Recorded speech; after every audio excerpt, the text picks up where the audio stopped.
Federal Paulinho da Força, que é o presidente do Solidariedade também, foi às redes sociais e fez duras críticas ao presidente Lula justamente por causa do preço dos alimentos. Lembrou do apoio do partido à candidatura de Lula em 2022, mas sob um questionamento se o presidente virou as costas para o povo. Citou o preço do café, da picanha, do arroz e falou ainda dos combustíveis nesse vídeo. Disse que Lula é responsável pelo cenário atual e cobrou a demissão do ministro da Fazenda, Fernando Haddad. É com ele que a gente conversa agora. Vamos repercutir essas declarações e esse posicionamento de um partido super alinhado até aqui ao governo, deputado, que é o Solidariedade. Como a gente lembrou, esteve naquele bojo de partidos que apoiaram o presidente Lula, um dos primeiros partidos, aliás, a entrar nessa campanha de 2022 e considerar o apoio ao presidente Lula.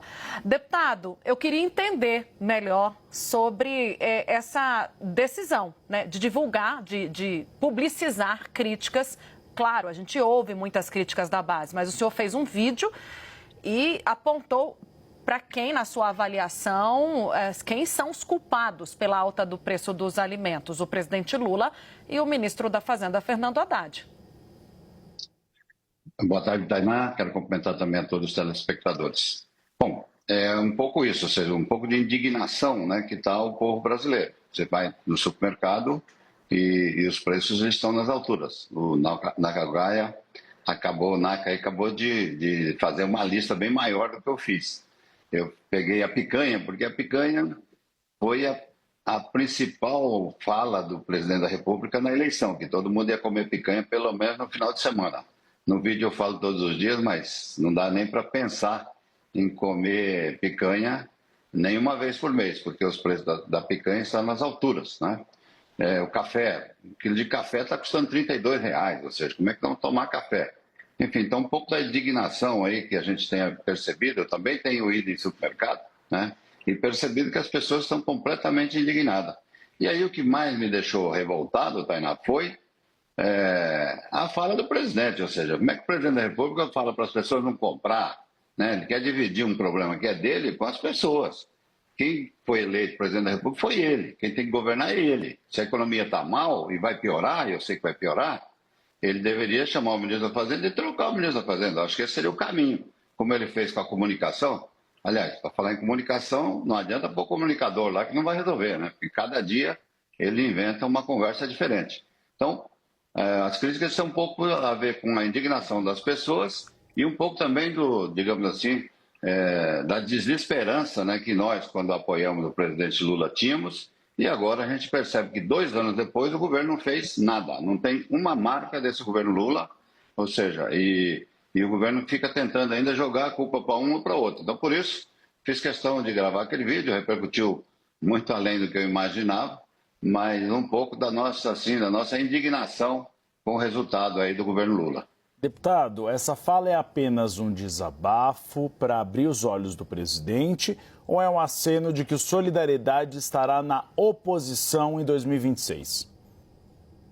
Uribe, boa tarde. Bom, primeiro, se depender de mim, é um partido, né? Tem que ouvir todo mundo, mas se depender de mim, nunca mais apoiarei o Lula. Foi a primeira vez que eu votei no Lula. Eu votei na Dilma, depois nós fui um dos principais articuladores do impeachment da Dilma, e do Lula também foi a primeira vez, né? Porque eu nunca apoiei o Lula. Nós tivemos uma luta sindical durante anos, né? Ele de um lado, eu de outro, ele na CUT, eu na Força Sindical. E essa briga repercutia também nas eleições. Então, durante esse período todo eu nunca tinha votado, e ele sabe que eu nunca tinha votado nele. Fiz questão de apoiá-lo porque eu acreditava que a gente...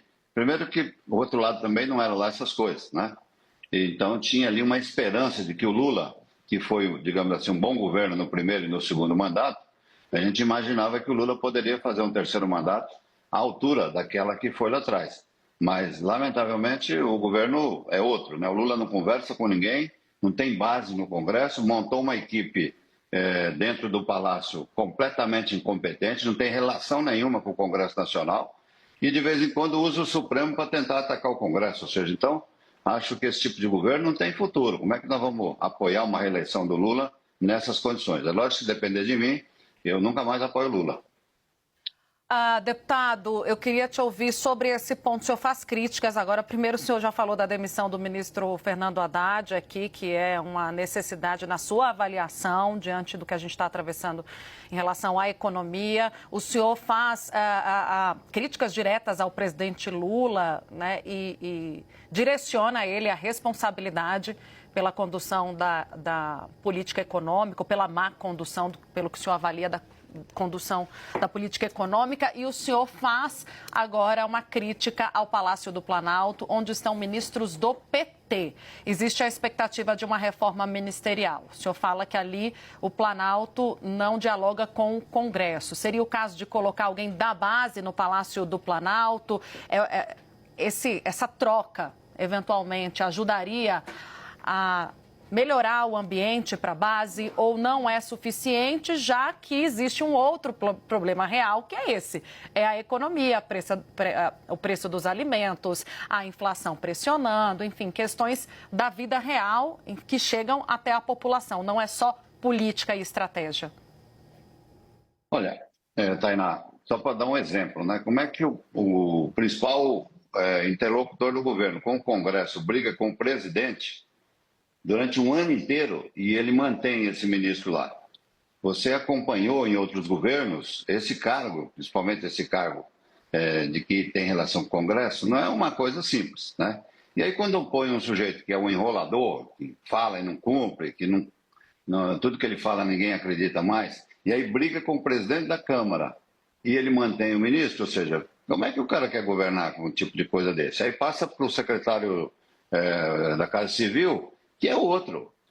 Dá para contar aqui os deputados que tiveram com ele, ou senadores, nesses últimos tempos. Ou seja, a equipe dele ali do Palácio, os assessores diretos deles que deveriam tratar com o Congresso, de ter diálogo com o Congresso, não tem. Eu já cheguei ao ponto de ir no Palácio, lá atrás ainda, que depois eu não fui mais, e esse Rui Costa não me recebeu. Ou seja, então como é que não recebe um deputado? Ou seja, eu tinha marcado com ele, ele não me recebeu. Então, aí eu não volto mais lá, vou voltar lá para quê? Só se for para sair no tapa com ele, né? Porque o cara não te recebe para tratar dos problemas do Brasil. Então, acho muito ruim a equipe dele ali, a assessoria dele é muito ruim, né? Ou seja, o governo é ruim, a assessoria é ruim, a equipe econômica que vinha lá agora começa a dar esses problemas todos, dólar nas alturas, as bolsas caindo, ou seja, e juros, né, a 13,75, né? A gente sabe que criação de emprego que vinha bem no ano passado, no último mês de dezembro, caiu para 25 mil, estava gerando em torno de 150 mil empregos por mês, e agora no mês de dezembro, descontando a sazonalidade aí, deu 25 mil pessoas empregadas, ou seja, isso tem uma tendência de queda. Na medida que as pessoas começam a perceber que os preços dos alimentos estão subindo, que a inflação voltou, que a caristia voltou. Estou falando caristia porque é uma fala tradicional do PT dizer caristia, né? Nem outros governos. Agora, então estou repetindo aqui, a caristia voltou. E se tudo isso está ruim, o governo tem que mexer, tem que se mexer.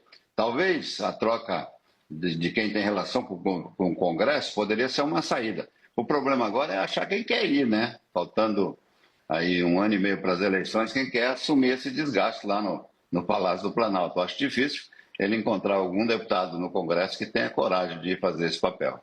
Deputado, eu vou chamar a Clarice Oliveira para participar da entrevista, mas antes eu gostaria de fazer uma pergunta sobre o cenário que o senhor pintou. O senhor falou é um governo ruim, é um governo que não se recupera economicamente, que não tem ideias novas. Diante desse cenário negativo, Lula deveria ser candidato à reeleição ou o senhor acha que já deu e não deveria se candidatar novamente à presidência da República? Vamos pensar também a Clarice e o Uribe.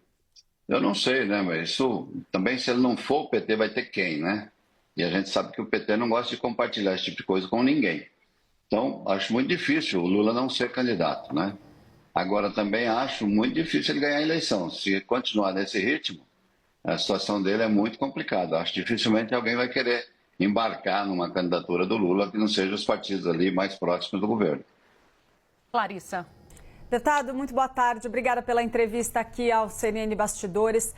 Eu gostaria de dar uma mesclada aqui na minha pergunta, abordando 2 pontos. O primeiro deles é pedir para o senhor esclarecer a fala do senhor anterior sobre não votar mais no Lula. Isso quer dizer, o senhor, como presidente do Solidariedade, já está batido o martelo que o Solidariedade não vai com Lula em 2026? Vai para o campo oposto? Essa é a primeira coisa.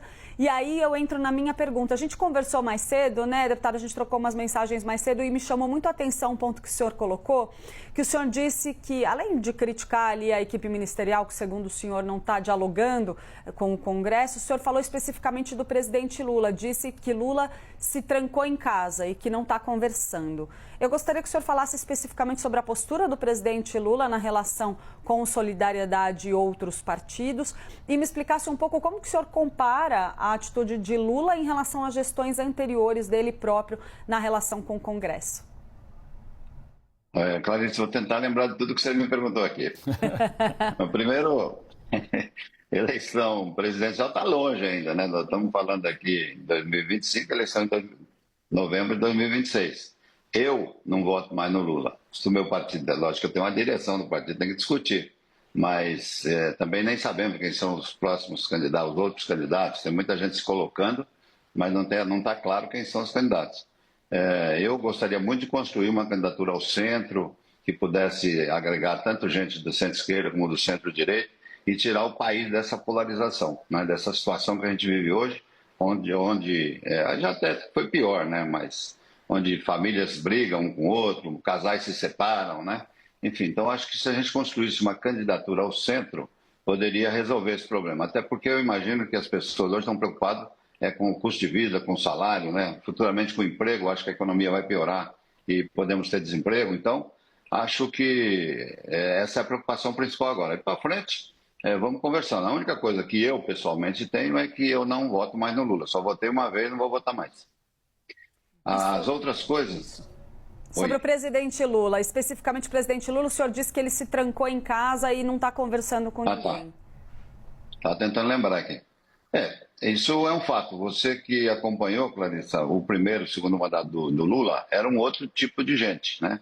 Que recebia os deputados. Era até chato. Toda quinta-feira o Lula tinha reunião, que ia até meia-noite, com 50, 40, 50 deputados, todas as noites, né? Recebia na sua casa, recebia no Jaboru, enfim, recebia em todos os lugares, especialmente no Palácio do Planalto, os deputados.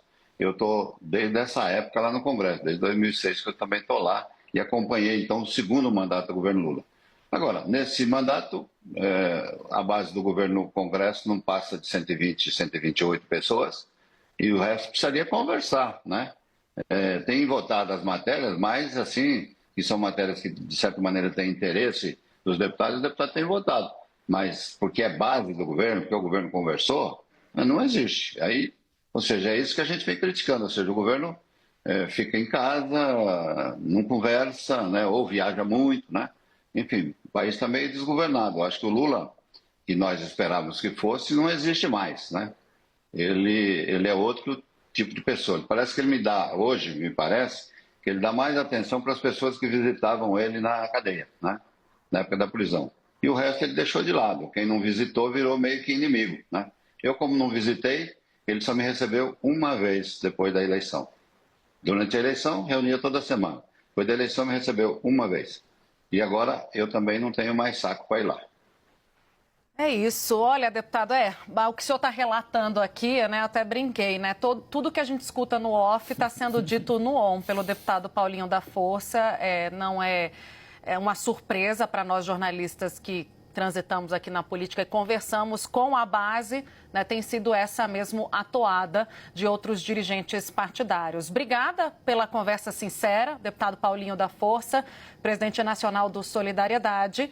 Até uma próxima. Um bom trabalho, deputado. Obrigado, Tainá. Obrigado, Clarissa. Obrigado, Uribe. Um abraço.